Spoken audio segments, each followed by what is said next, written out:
It is a big idea, a new world order.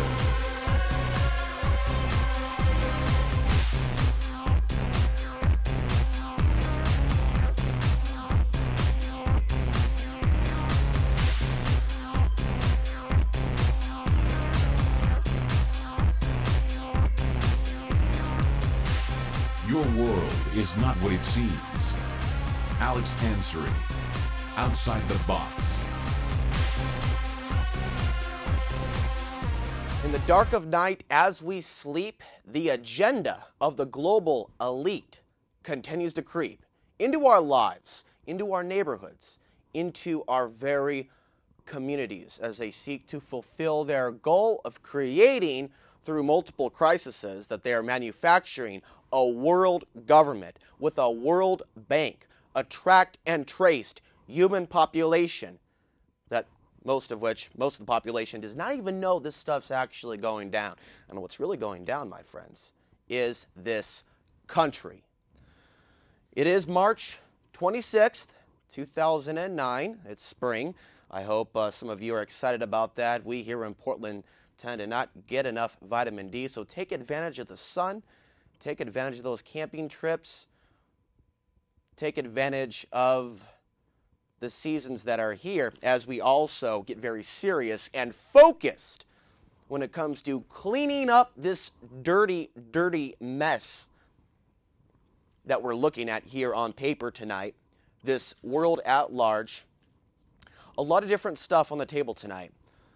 Couple different top stories we're going to go over. First of all, we have Senate Bill 875, which would literally destroy CSAs as we know it, community-sustained agriculture, community-supported agriculture.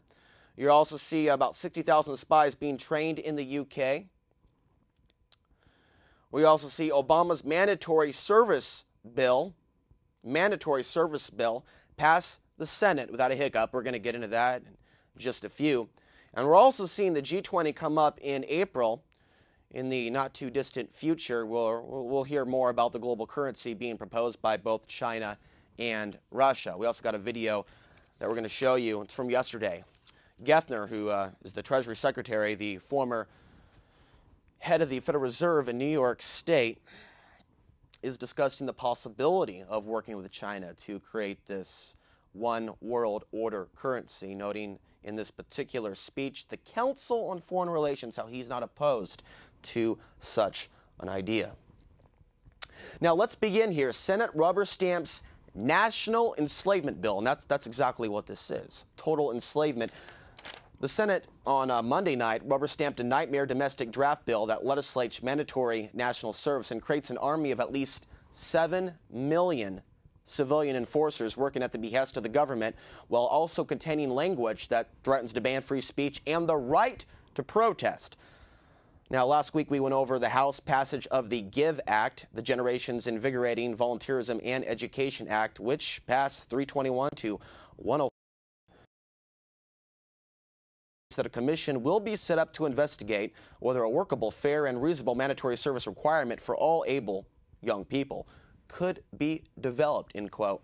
Section 120 of the bill discusses youth engagement zone programs and states that service learning will be a mandatory part of the curriculum in all the secondary schools served by the local educational agency. This part remained in the version passed by the Senate. Roles which will be staffed by members of the programs labeled Required Service Corps happens to include a number of things. And you need to listen carefully. Criminal justice, environmental stewardship, and public safety. Now, the environmental stewardship, the whole sustainable thing, that's been the main talking point. Green jobs, yada, yada, beautiful world, kumbaya.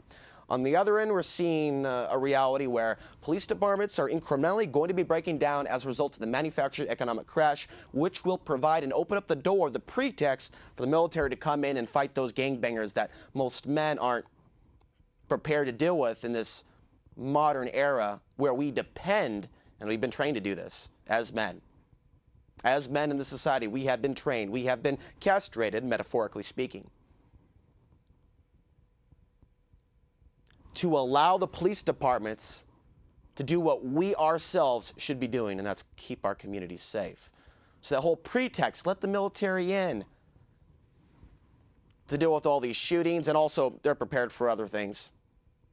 Earthquakes, civil unrest, other earth changes, an economic crash.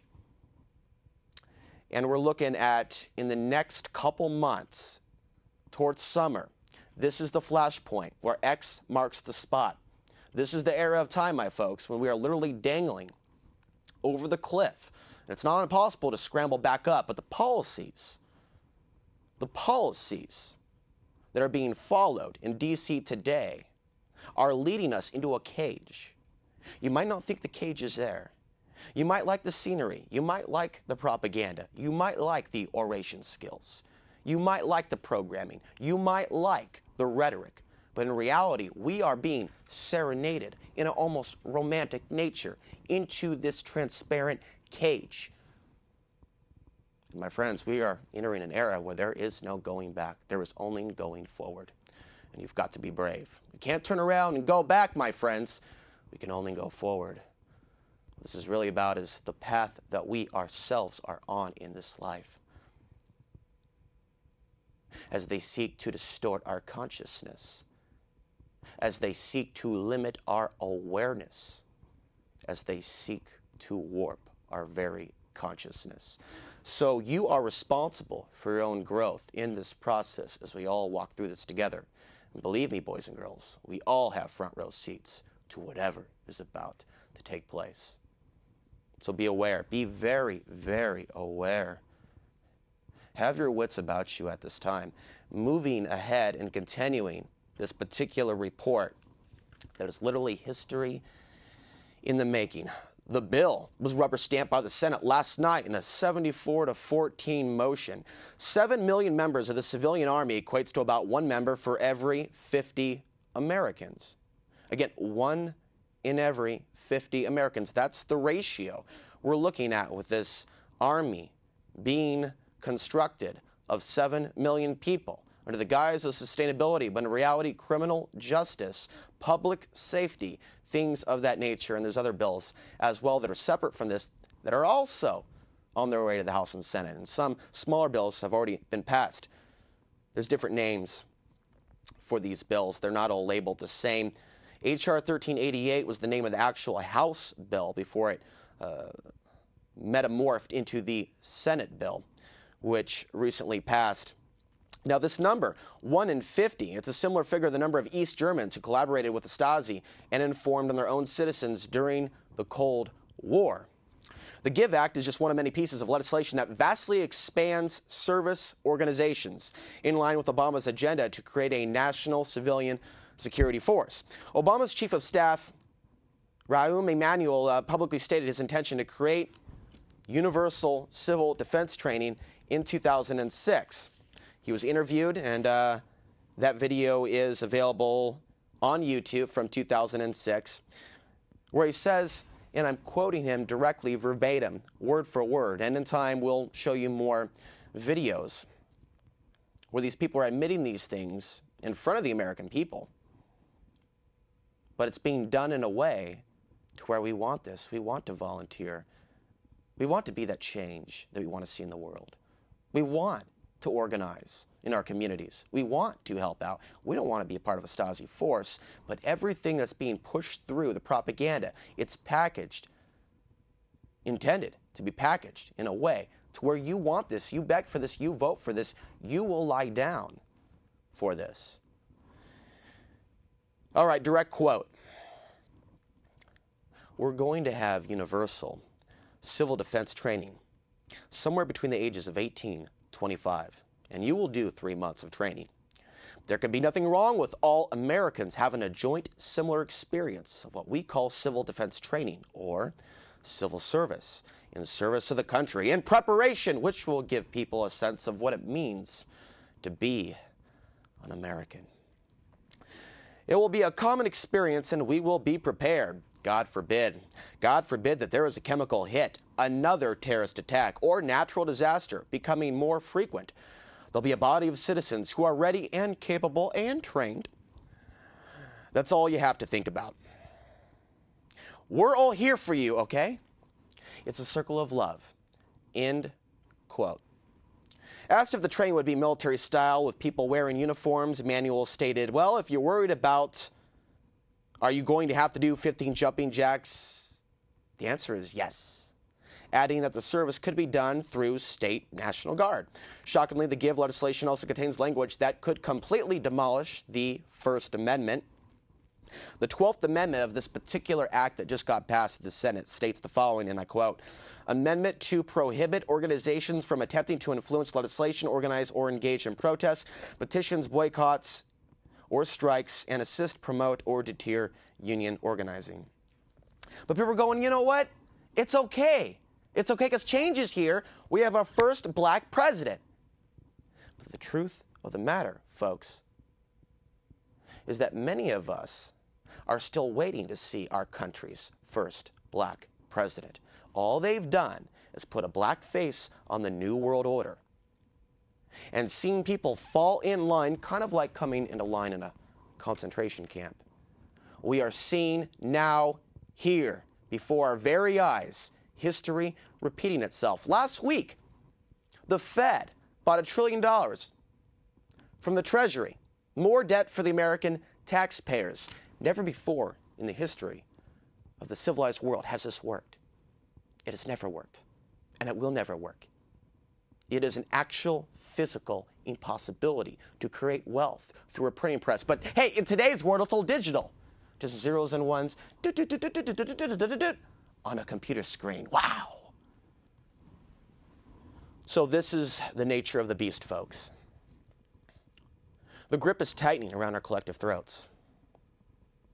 We have to examine the architecture of control, but we can't get caught up with just merely looking at our 8'5" gigantic opponent, all in armor, admiring the size of the biceps, the size of the chest, the demonic red eyes glowing from behind the mask, these demons that haunt us, that use psychological warfare, these mythological fears that many of us have of the super police state Terminator robots being constructed for the future. To get their system fully in place, they need the support of a lot of people in the military and in the communities. And so a lot of the stuff that you're seeing out there is psychological warfare geared towards getting you to just think about how strong and dangerous and terrifying the enemy is. Being the global elite, the police state, the systems of control trying to rule over our lives. If we simply just look at the architecture of control and look at the armor on our opponent, we in many cases forget our own power and our own strength and our own insights. And as we focus on what's going on, as important as it is, we have to learn how to distinguish between their story and the reality they are trying to create in our story, in the world that we have to create. We are maternal mammals. We are loving creatures. We are connected to each other in so many ways, and we are affected. We are affected at an almost molecular physical level when bombs are dropped around the planet, and it doesn't end.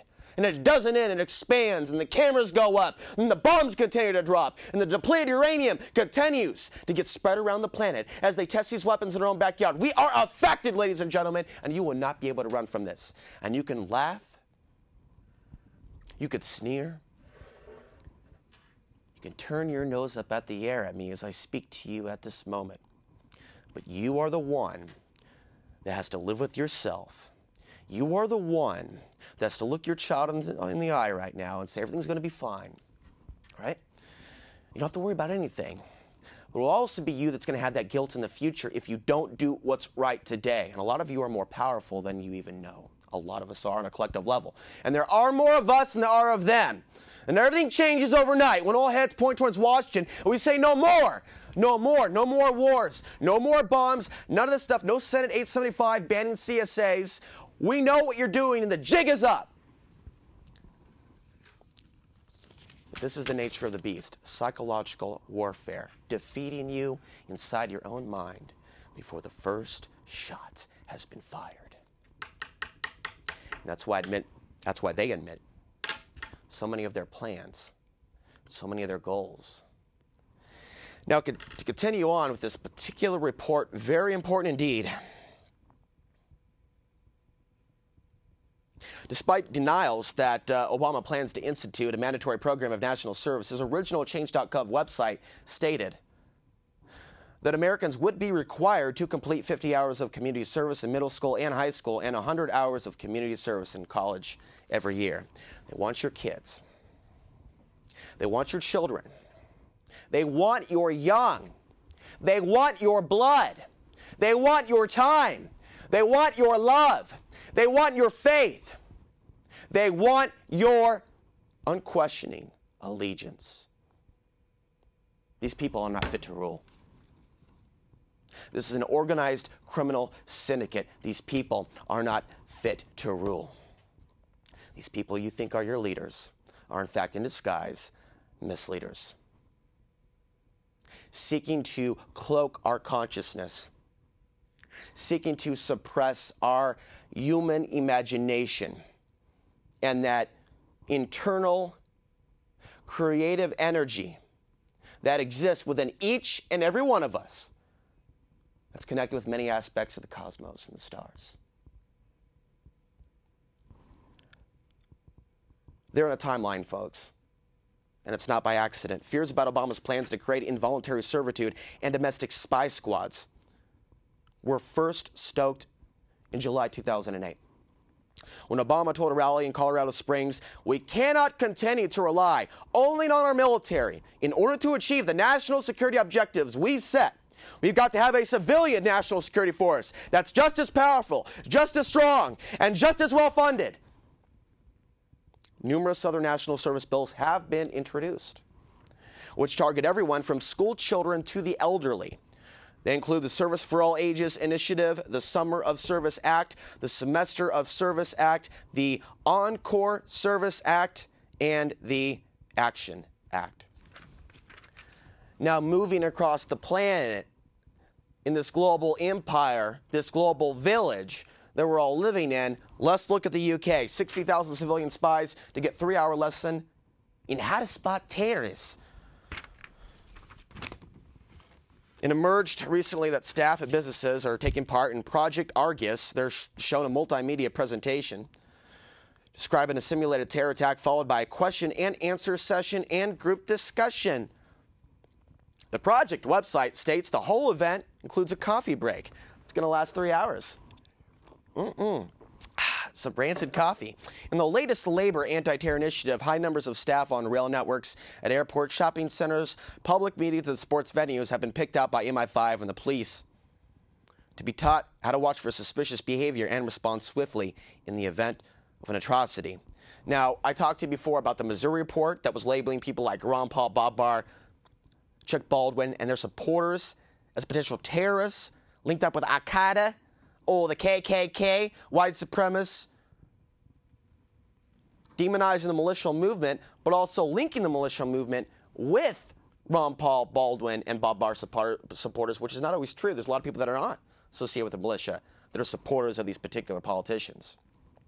So this is an attack on free speech, and it's already come out that Bush wanted to eliminate the First Amendment. Most of these Obama Kool-Aid drinkers seem to know very little about Bush and who he is. They only know what the media wants them to see or allows them to see. They don't know the whole picture. So history will go down as an idiot for now, idiot president, followed by Messiah, who has this magical ability to keep the economy afloat as he prints money out of thin air, but only for a time being. Now, this whole little surge in the stocks, I hope most of you from watching this show know why that happened. That's a surge of money we got from China. The reality is China wants to know they're getting their money's worth. And that comes down to collateral, U.S. land, eminent domain over our homes. As cities debate selling cities, parks, and critical infrastructure. We're going to play a video from CNN tonight talking about China's shopping spree. But right now we're going to talk about Mr. Gethner. We're going to focus in on this individual. All right, Gethner has assured CFR Puppetmasters, Council on Foreign Relations, globalist think tank group based in New York City, founded by David Rockefeller, says he's open to global currency. Gethner says he's open to a global currency. Now, Congress is getting told one thing while the CFR is hearing something else. He's also a member of the Council on Foreign Relations, by the way, and Obama has surrounded himself with members from the Trilateral Commission, the Bilderberg Group, the Council on Foreign Relations, and even some elements of Skull and Bones. Now, on Tuesday, a lawyer asked Treasury Secretary Geithner, would you renounce the United States moving away from the dollar and going to a global currency as suggested by China? Geithner immediately responded, I would. However, just a day later, Geithner told the CFR in a speech that he was open to the Chinese proposal to replace the dollar with a new international reserve system. Now, we're going to play that video in a minute, Christy. In response, the dollar fell 1.3% against the euro as headlines saying Geithner open to SDR currency flashed across traders' screens. And that's according to the Financial Times. His comments to the CFR are noteworthy because the CFR in and of itself has constantly lobbied for the end of the dollar and its replacement with a new global currency as part of a wider agenda to establish global governance. Those that have the money, those that control the banks, control the people. Let me have control of a currency's or country's currency, and I care not who makes the laws. Anybody remember where that came from? Give me control of a nation's currency, and I care not who makes its laws. My Rothschild. Some things in life just never change. All right, Christy, let's roll that, and we'll be back in just a few. Stay with us.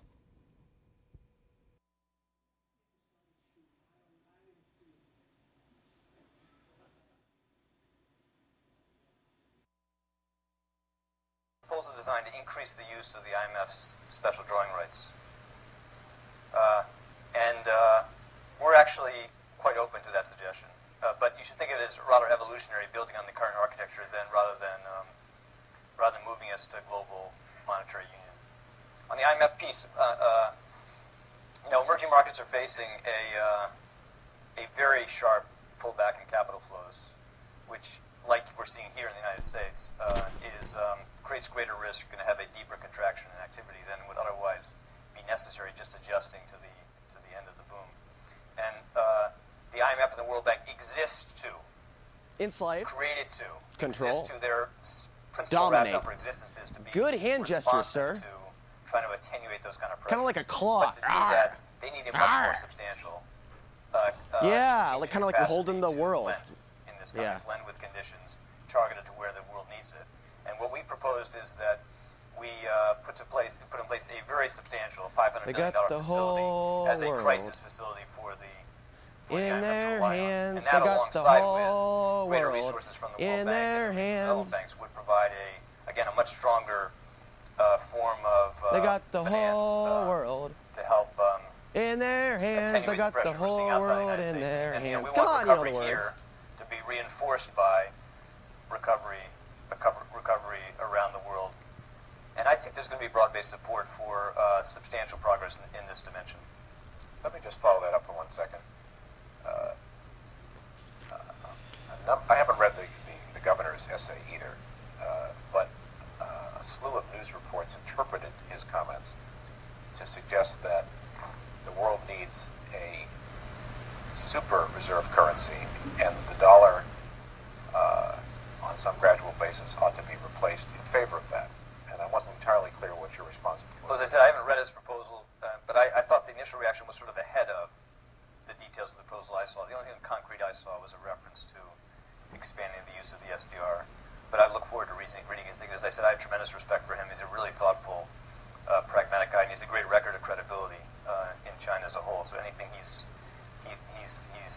thinking about deserves some consideration. It is very important, just to underscore, that the future evolution of dollars' role in the system depends really primarily on how effective we are in the United States in getting not just recovery back on track, our financial system repaired, but we get our fiscal position back to the point where people will judge it as sustainable over time.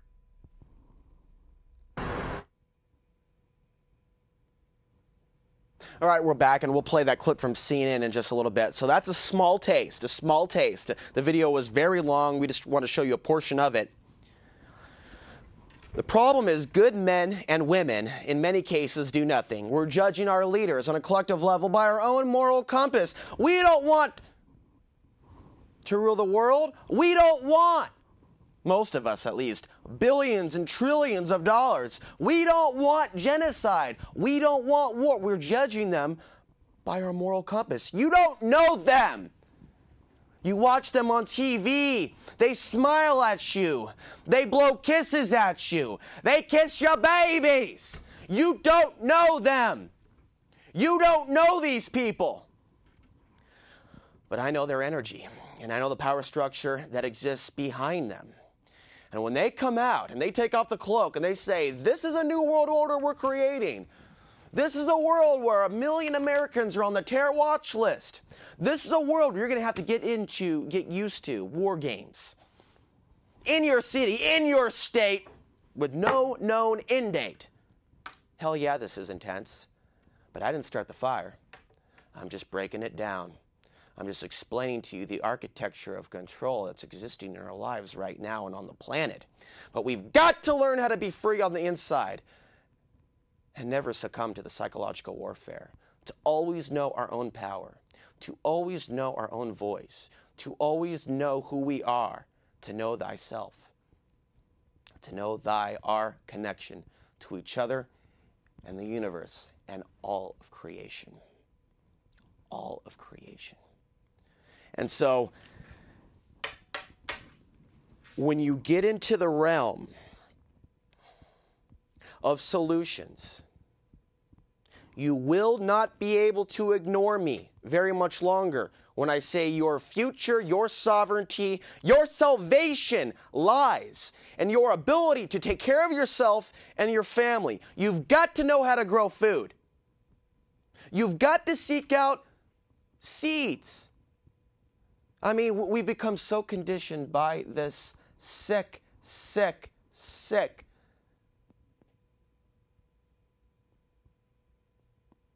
out of balance, out of touch, outdated monoculture lifestyle, big agri, pesticides, herbicides, genetically modified food, which contributes to obesity and diabetes. Yet people sit around feeling overweight going, I don't feel happy about myself, while they're eating a cheeseburger. Well, put down the burger and cook yourself some quinoa, cook yourself some amaranth, have a salad. It's about the quality of the food, not necessarily the quantity. That's all anybody thinks about is just the quantity. There's a reason many of you cannot just eat one. Senate Bill 875 would change our world as we know it. CSAs, co-ops, even the local organic farmer. H.R. 875, a.k.a. the Food Safety Modernization Act of 2009, is also waiting in the wings. So the number one solution to our problems, well, one of them, there are many, is to grow our own food and have a connection with that food. There's also something very spiritual about that. But H.R. 875 was introduced by Congresswoman Rosa DeLauro, a Democrat from Connecticut. Her introduction of the bill represents a stunning conflict of interest since her husband, Stanley Greenberg, works for Monsanto. Monsanto is the world's largest producer of herbicides and genetically engineered seeds. Now, the bill is dreadful at numerous levels. Let's break down a couple things here. Let's get started. It would criminalize seed banking. It calls for fines and imprisoning farmers and non-farmers who don't conform. Section 206 defines what will be considered a food production facility and what will be enforced up all food production facilities. The wording is so broadly based that a backyard gardener can be fined and imprisoned. You're also looking at it resulting in 24/7, 365 days a week GPS tracking of all animals. Section 103 is almost entirely about the administrative aspect of the legislation. It will allow the appointing of officials from the factory farming corporations and lobbyists and classify them as experts and allow them to determine and interpret the legislation. So who do you think they're actually going to side with? You? Me? what has been the track record. Oh, Kool-Aid drinkers out there? Obama lovers? Obama! Oh, Obama! What corporation does our current agricultural secretary? What corporation did he work for? Because I'm sure since you love the guy so much that you looked into this and you did the research. Monsanto. And this, my friends, is not news. So it's bad when Bush does it. It's horrible. It's a police state. It's the Warner-Critic farming. No fascism. No, Obama does it. It's like, well, you got to compromise. You got to compromise. I mean, it's change. He's black. I mean, don't you think that's a big step up? He's half Kenyan. Forget about the people being bombed in Pakistan. Forget about Monsanto. Forget about the fact that he wants 400,000 troops in Afghanistan. Forget about all these globalists around him. Forget about the $1 trillion bailout packages. Forget the fact that AIG gave him $101,000 along with a couple other guys. Forget about all that stuff. It's just going to be okay. Just click your heels together 3 times and say, there's no place like home. There's no place like home. Click, clack, click, clack, click, clack, clack. There's no place like home. And as you sit there, moving your sledgehammer up and down as you build a NAFTA superhighway, you can always remember that little tune. Whistle while you work. I am a slave in the new America, but Obama's here. Whistle while you work. And it was Huxley. It was Huxley's quote as saying, you've got to teach people how to love their leaders. And these quotes throughout history, in many, many cases, when we're aware of these quotes, these warnings, these blasts from the past, we remember them. We remember them. The bill creates unconstitutional easements on property to allow for warrantless government entry. Kind of like how the OLCC can come into a guy's bar any time of night, any time of day, similar type of system. Oh, by the way, how are you guys enjoying the new taxes on your tobacco? How are you guys enjoying your new taxes on liquor? How are you guys enjoying the fact they're trying to increase the tax on beer by 1,900%?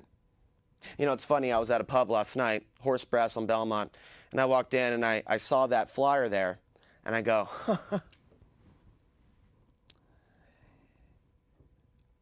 the world's at war. The economy is melting down. Tent cities are popping up across the nation. Woohoo! Yeah! That's change we can't believe in. And the only thing they've got on their bulletin board dealing with anything political or anything dealing with stop this legislation is stop the beer tax. Well, it should be stopped and would kill a lot of bars if they were to raise that cost, that pint, $1.50. The reality is, the only thing they're going to fight about is their alcohol. The government messing with their alcohol. And then, of course, I suppose there are some that are too dumbed down by the fluoride in the beer. They probably haven't even noticed it, just going, oh, yeah, it's all screwed. Hey, I'm willing to pay for it. That's change. We need to give back because we've taken so much. Well, we collectively have in a way. But it's really about the people controlling the government.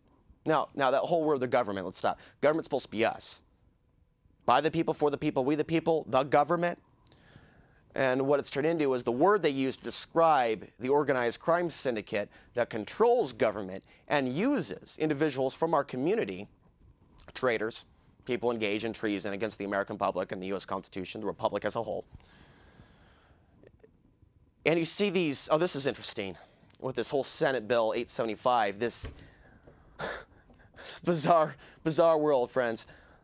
Husband-wife criminal tag team duos.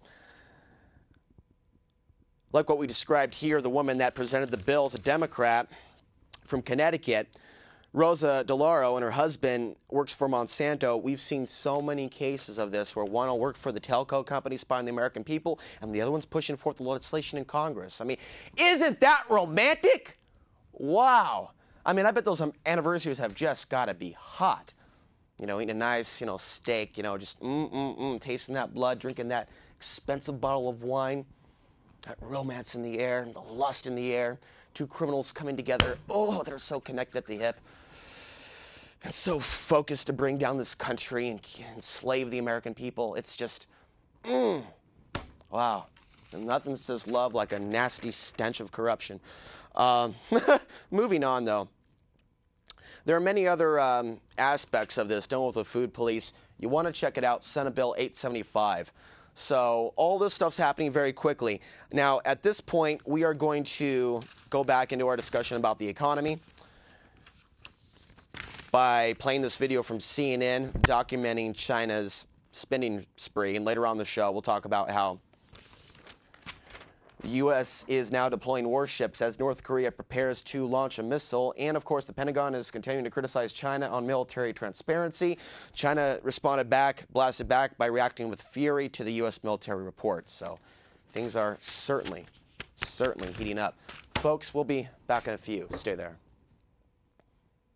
Cashed up and looking for bargains, China's state-owned companies have been spending up big. In Australia, buying iron and steel producer Midwest last year for around $1 billion, offering almost $2 billion for a friendly takeover of the debt-ridden Oz Minerals, almost $20 billion for a stake in mining giant Rio Tinto. Both deals might yet be blocked by the Australian government. China has enough money to spend, more money than it can actually spend. Two state-owned oil companies in Russia received a $25 billion loan from China. In return, China gets 300,000 barrels a day for 20 years, the biggest energy deal ever between the two countries. On his first overseas trip this year, China's president headed to Saudi Arabia, the world's largest oil supplier and traditional ally of the United States. Energy was on top of the agenda. In recent days in Latin America, the vice president and vice premier fanned out making deals. Venezuela's controversial president Hugo Chavez promised China there was enough oil there for the next 200 years. And the Chinese are lending Brazil's oil giant Petrobras $10 billion in exchange for long-term oil supplies. It's only now, because the rest of the world also needs financing, that they're able to buy up mining rights everywhere from Latin America to Russia to Australia. Costa Rica received the final payment of a low-interest loan, $300 million at just 2%. All it had to do was break off diplomatic ties with Taiwan. Part of the deal with Costa Rica was you break ties with Taiwan and you don't tell anyone we made you this loan. And the biggest problem with Chinese outward investment is it's not transparent. With so many governments and companies strapped for cash, they're turning to the one place that's all cashed up. And along the way, analysts say China is not only buying political influence, but also securing energy and minerals, possibly for decades to come, at a bargain. John Vos, CNN Beijing. Now, in our own country, many cities are not able to pay cops what they've been paying them. And many cities are debating laying off cops, including Portland, Oregon. And by the way, there was a major gang fight, several of them in Lloyd Center this week. On Thursday, 7 days ago, there was a fight between Latinos, two Latino gangs, one armed with bats, one armed with knives. And on Saturday afternoon, a 15-year-old and a 17-year-old were stabbed after a large fight in Lloyd Center. We also saw a big brawl in the Sydney airport between two biker gangs. One biker gang, one of them was the Hells Angels. I'm not sure what the other group's name was, what the other gang was. But those little lines that are set up, cornered off lines where you're waiting to get your ticket and check in, those little poles that are there, keeping things divided, they picked them up and swung them around like bats and swords and basically bashed another biker's brains in. And so this is something that we're seeing in Sydney. Now, when people lose everything and they've got nothing left to lose, they lose it. Some of us are becoming amazingly conscious. Some of us are going somewhere else. This is a realm, I believe, that is infested with both angels and demons. And we can become very powerful angels, heroes, saviors, humans, spiritual entities, which is what we really are, even though we're going through a human experience. But on the other end, there's other energy that seems to come through the human medium, get channeled through the human medium, and that's that dark streak that we seem to have inside of us. So we have this duality. We have there's this yin-yang nature to reality, to the psyche of man. And so it's a matter of choice in what direction we want to go in this world, and free will. Free will is the number one thing that can set us free, but it's also the thing that can hold us back if we're using our free will to engage in things that are not aiding our evolution, but are setting us into a regressionary state of consciousness where we are lost. And so that's where they're trying to direct you as they try to serenade you into the cage and convince you that you have no power, that you can't do anything outside the realms of the box of the matrix, the system, the halls of Washington, D.C., or in Congress, where the fascist symbol still stands today, which was also used in Rome and in Nazi Germany, and that is the fasci, spelled F-A-S-C-I, fasci. You know, another thing I also want to point out is in Chicago, and we're seeing more of this, it's not just Blackwater, privatization of resources, privatization of parking meters, privatization of speed cameras. A very good friend of mine got a they're about $280 now, folks, wherever in the metro area. I don't know how it is in your city if you're watching this online or in another country, but in Portland it's about $280, and they only reduced it for her down to about $170. But you have to be aware that you are going to get a ticket if you drive 5 miles above the speed limit. They are putting up these cameras all over the city, and they are working them like mad. And so, looking at Chicago, their private security guards are already on patrol, but they may soon have the powers of Chicago police officers. As CBS 2 chief correspondent Jay Levin reports, the private security officers now on patrol on the city's far south side are expecting to have their powers expanded as part of a citywide ordinance now being prepared. By the way, Christy, we're going to play the Obama deception. Just tell me when that's cued. But officials are questioning whether this means public safety is being outsourced. The question is whether another foreign firm providing cops on patrol may be privatization gone too far. In the next report, top Constitution scholar says that secret Bush memos reveal plan for massive military takeover of the United States. In an interview with author Naomi Wolf, she wrote the book 10 Steps to Fascism. Legal expert Michael Ratner explained how the move toward total elimination of First, Fourth, and Fifth Amendment rights, as outlined in the memos, cannot be taken in isolation or an isolated relation to terrorism-related prosecutions, and instead represents the smoking gun of a larger intention towards the general population. We talked about MI5 CIA. They are operating domestically right now in this nation. And Missouri, we see in Missouri an official apologizing for linking militias to candidates. And there's a few comments I have about this particular report, but first let me read it. The head of the Missouri Department of Public Safety has apologized to Ron Paul and Bob Barr and Chuck Baldwin, for the state law enforcement report linking militia groups to the candidates. A cop got their support and mailed it to Alex Jones. Alex Jones posted it and even made CNN. And that's where this is a CNN story snapshot that you're looking at there on the screen. The report connected the three to often armed militia groups by saying militia members are usually supporters of these people. Missouri Lieutenant Governor Peter Kinder called Wednesday for the public safety director to be put on immediate administrative leave while the report is being investigated. He supported calls for the director to be subpoenaed by the Missouri legislature to answer questions about it. So this is what happens when people get on the horn and they call. We're not your slaves. We know what you're doing. We're Americans. We're constitutionalists. We're fighting for the republic. We're fighting for our kids. We're fighting for liberty. We're fighting for freedom. We are patriots. We are Americans. We are not terrorists. We are not part of the militia. We are not Al-Qaeda. We are not KKK. We are not supremacists. So they had to respond to this because this got out there in the mainstream. Even Glenn Beck even covered it. As much of a crooked weasel that interesting piece of artwork happens to be. They had to respond. But, you know, they don't really care about the American people. The governor, people involved in the state of Missouri, they did this to save face. Because you know what happened only a week earlier? Let's take a look.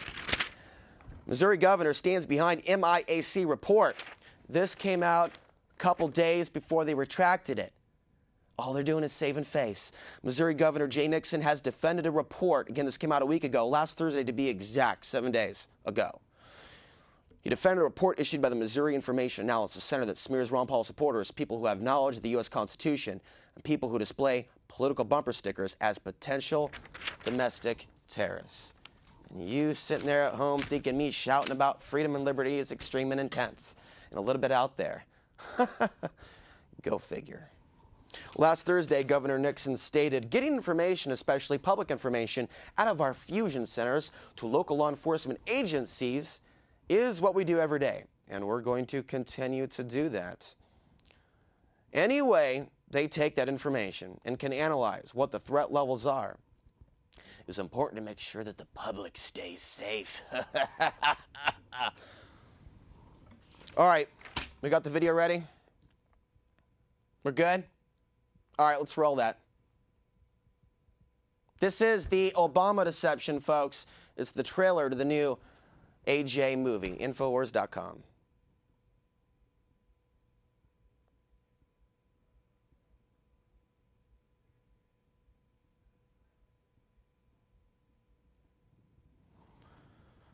On our military in order to achieve the national security objectives that we've set.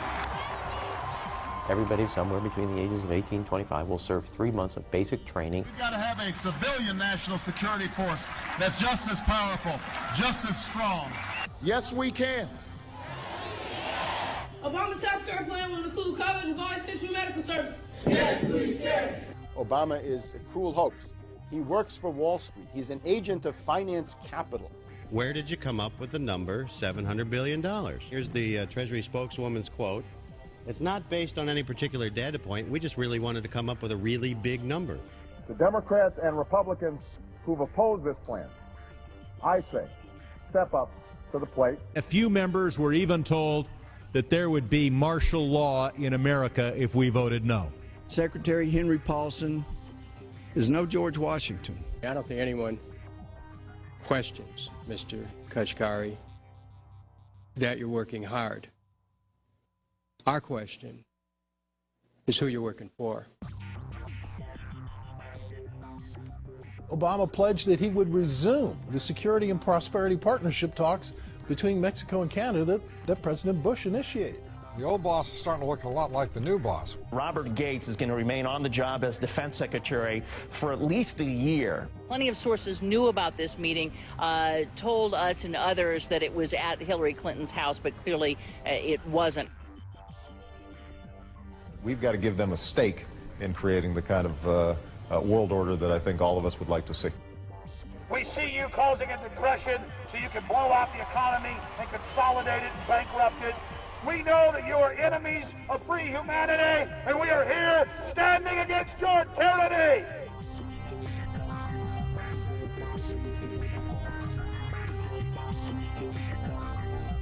The Obama deception on March 15th. The people strike back. And if you have access to the internet, you can watch that movie right now for free at alexansary.com. Just click on the link under the political section on the lower left-hand side of the screen. There's a number of other videos, past shows, archives, podcasts, additional videos I produce every now and then, including my whole experience at Top Off 4, that anti-terror drill that took place in Portland. There's a link to that right now on the right-hand side of the screen, top right-hand side of the screen. To get an idea of the martial law preparations that are being made right now for the city of Portland, Oregon, that have been in the works literally for a number of years. I saw Tom Potter on the street the other day. I was driving, he was walking. I didn't feel like shouting anything. You know, some of this stuff, it ain't about saving the world, my friends. It's not what I'm here to do. Not about saving the world and winning every fight.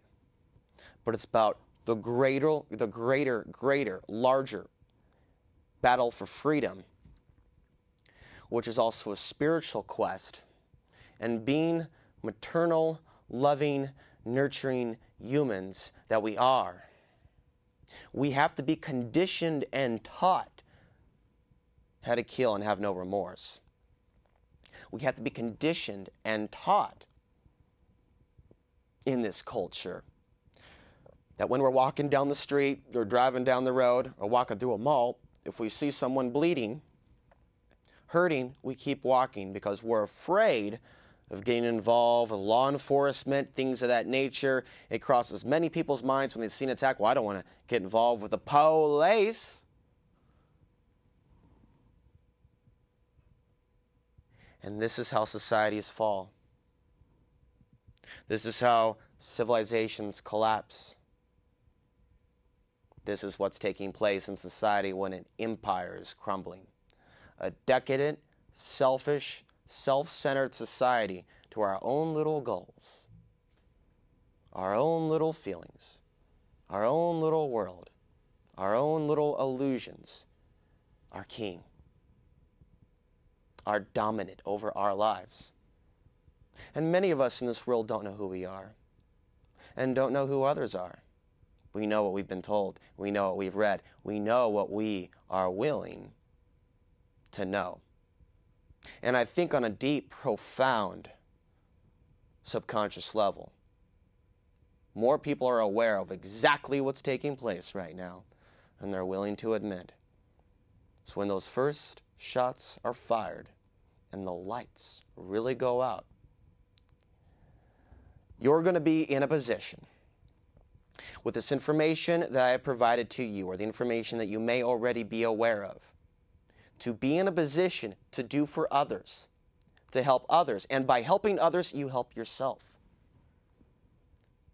Survival and being prepared is much more than the physical level. It's much more than the self. It is about the tribe, the surrogate family. And it's a part of our human instinct to come together, and sometimes people in power direct us to come together for dark, evil, sinister, some could say demonic purposes. Look at gangbangers today. The reason that happens is because something is wrong with the family at home. And so they recreate that family just like the military. Also, the similarities between going into a gang and going into the military, it attracts a similar mindset in many cases. People that want to go out and kill something or be violent or a number of other things. Not for everybody that's going in the Marines, but for a certain majority. A certain number of people that are going into the Marines. And a lot of people actually go into the Marines with good intentions to serve and to help and defend those maternal, loving instincts, but it's just misdirected. So they take something real that you're feeling and they spin it. And they seek to control the course that you're on and where your thoughts are going. So a lot of people, folks, aren't ready to fully unplug from the matrix. And in many cases, when we try to pull that plug out from the back of their head, they get violent, they start swinging around, or they start screaming, or they start scorning, they start throwing rocks. And they live literally in a glass home or a glass cage. But they won't be doing that forever. And there are a number of things that are coming in the very near future. So this information, folks, is very powerful. Now, let's cover a couple things here. On the topic of CIA involvement domestically and talks about assassination team squads that have been set up domestically to take out people, terrorists, people that call are terrorists, but in some cases could be activists or people that know things that others don't know. We see an interesting story right now. Former CIA contractor beaten to death while exercising with his wife. It makes you wonder. Who is this guy and why is he dead? Former CIA contractor beaten to death. Interesting elements in this NBC New York Times report. A man killed while apparently exercising with his wife on a trail in Pennsylvania over the weekend had worked for the CIA until 2000. They found his body early Sunday morning, and his wife was beat up. She was laying on the grass nearby. Witnesses saw a suspicious white panel vehicle in the area. Investigators do not know who the suspects are or the motive for the attack. A white van. In the next report, U.S. deploys warships as North Korea prepares to launch a missile. The deployment comes as America, Japan, and South Korea threaten North Korea with serious consequences if it proceeds with plans to conduct a missile test in defiance of a 2006 UN resolution. Japan has threatened to shoot down the missile if it crosses over Japanese territory, which it should have the right to do. Yeah, I mean, does that sound right? Missiles be fired over your country? Are you kidding me? But North Korea is going to consider that an act of war. Next report. Pentagon criticizes China on military transparency.